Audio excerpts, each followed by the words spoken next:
Saif സൈലാബ്ദീൻ തിരുവനന്തപുരത്ത്. Saif, ഈ സംഭവങ്ങളുടെ ഒരു ടൈം ലൈൻ പരിശോധിച്ചാൽ നോക്കുക, സ്ഥാനാർത്ഥി നിർണയ ചർച്ചയിൽ MP-മാർ മത്സരിക്കണമെന്ന ആവശ്യവുമായി സുധാകരൻ രംഗപ്രവേശം ചെയ്യുന്നു.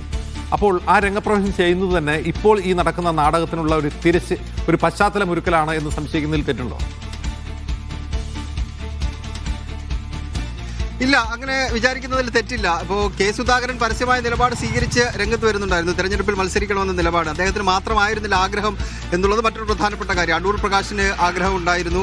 MK രാഘവൻ അദ്ദേഹം പരസ്യമായി തന്നെ ഈ വിഷയത്തിലുള്ള നിലപാട് വ്യക്തമാക്കിയതാണ്. കഴിഞ്ഞ ദിവസം മാധ്യമങ്ങൾക്ക് മുന്നിൽ അദ്ദേഹം പറയുകയും ചെയ്തു, തന്നോട് മത്സരിക്കാൻ വേണ്ടി ഒരാൾ ആവശ്യപ്പെട്ടിരുന്നു എന്ന തരത്തിൽ അദ്ദേഹം സൂചിപ്പിക്കുകയും ചെയ്തിരുന്നു. അന്നേരം ഒരാൾക്ക് മാത്രമല്ല ആഗ്രഹം ഉണ്ടായിരുന്നത്, ഒരുപാട് പേർക്ക് ആഗ്രഹം ഉണ്ടായിരുന്നു.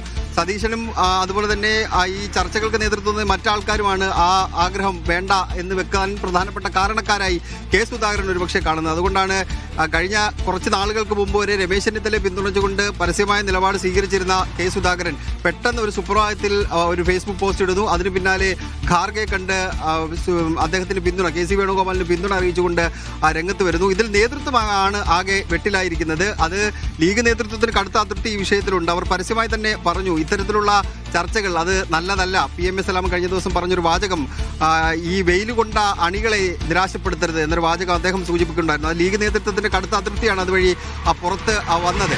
കോൺഗ്രസിലെ ഒരു വിഭാഗം നേതാക്കന്മാർക്കും ഈ വിഷയത്തിൽ കടുത്ത അതൃപ്തിയുണ്ട്. ഇപ്പോൾ കെ മുരളീധരനോട് രാവിലെ സംസാരിക്കുമ്പോൾ അദ്ദേഹം സൂചിപ്പിച്ചത് ആ അതൃപ്തിയുടെ ടോണിൽ തന്നെയാണ്. ഇപ്പോൾ ആ ചർച്ചകൾക്ക് പ്രസക്തിയില്ല, കാരണം 4-ാം തീയതി കഴിഞ്ഞാണ് ആ ചർച്ചകൾക്ക് പ്രസക്തിയുള്ളൂ. അപ്പോൾ വേണമെങ്കിൽ ചർച്ചയിലേക്ക് കടക്കാം എന്നുള്ളതാണ് നേതാക്കന്മാർ പറയുന്നത്. പക്ഷേ അപ്പോഴും കെ സുധാകരൻ പോലെയുള്ള നേതാക്കന്മാർ, അതും മുതിർന്ന നേതാക്കന്മാർ, ഒരു വിഭാഗത്തെ പിന്തുണച്ചുകൊണ്ട് അല്ലെങ്കിൽ KC വേണുഗോപാലിനെ പിന്തുണച്ചുകൊണ്ട് രംഗത്ത് വരുന്നു. സതീശൻ ഇതിനകത്ത് മൗനം തുടരുന്നു.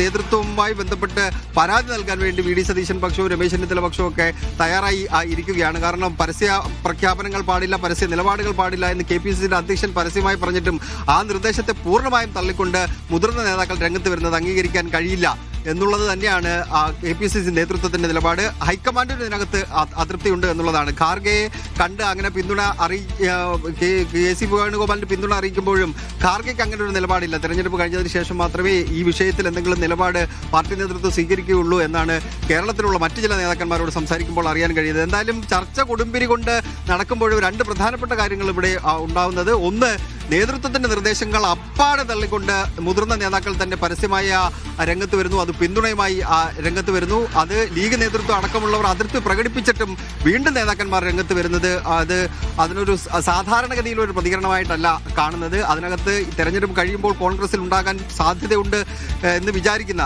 ഭൂരിപക്ഷം കിട്ടിയാൽ സാധ്യതയുണ്ടെന്ന് വിചാരിക്കുന്ന ആ പൊട്ടിത്തെറിയുടെ ഒരു തുടക്കമായിട്ട് മാത്രമേ നമുക്കിതിനെ കാണാൻ കഴിയുകയുള്ളൂ. വലിയ പൊട്ടിത്തെറി ഒരുപക്ഷെ ഈ തെരഞ്ഞെടുപ്പ് കഴിയുമ്പോൾ ഒരുപക്ഷെ ഉണ്ടാകാനുള്ള സാധ്യതയുണ്ട്. കാരണം അങ്ങനെയാണ് നേതാക്കന്മാർ തമ്മിലൊരു വടംവലി നടന്നുകൊണ്ടിരിക്കുന്നത്.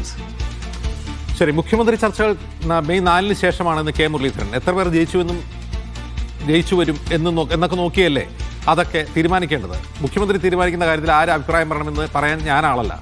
എന്നാൽ ടൈം വ്യവസ്ഥയില്ല, തെരഞ്ഞെടുക്കപ്പെടുന്ന വ്യക്തി 5 വർഷം ഭരിക്കട്ടെ എന്നും മുരളീധരൻ പറയുന്നു. പാർലമെന്ററി പാർട്ടി നേതാവിനെ തിരഞ്ഞെടുക്കുമ്പോൾ MLA-മാരോട് മാത്രമല്ല MP-മാരുടെ അഭിപ്രായം ചോദിക്കും 4-ാം തീയതി കഴിഞ്ഞാൽ. അത് കഴിഞ്ഞിട്ട് പറയാലോ. എൻ്റെ അഭിപ്രായം ഉണ്ടെങ്കിലും ഹൈക്കമാൻഡ് പ്രതിനിധികളുടെ മുമ്പിൽ അന്ന് പറയാം. 4-ാം തീയതിക്ക് ശേഷം എത്ര സീറ്റ് കിട്ടും, UDF-ൻ്റെ എത്ര മെമ്പർമാർ ജയിച്ചു വരും, ഇതെല്ലാം കഴിഞ്ഞതിന് ശേഷം തീരുമാനിക്കാൻ ധാരാളം സമയമുണ്ട്. വല്ലാതെ ടെൻഷനിൽ 24 മണിക്കൂർ കൊണ്ട് തീരുമാനം എടുക്കേണ്ട വിഷയമൊന്നും ഇല്ലല്ലോ. ആര് തിരഞ്ഞെടുക്കുന്നുവോ ആ നേതാവ് 5 വർഷവും കേരളത്തിൻ്റെ മുഖ്യമന്ത്രിയായിരിക്കും.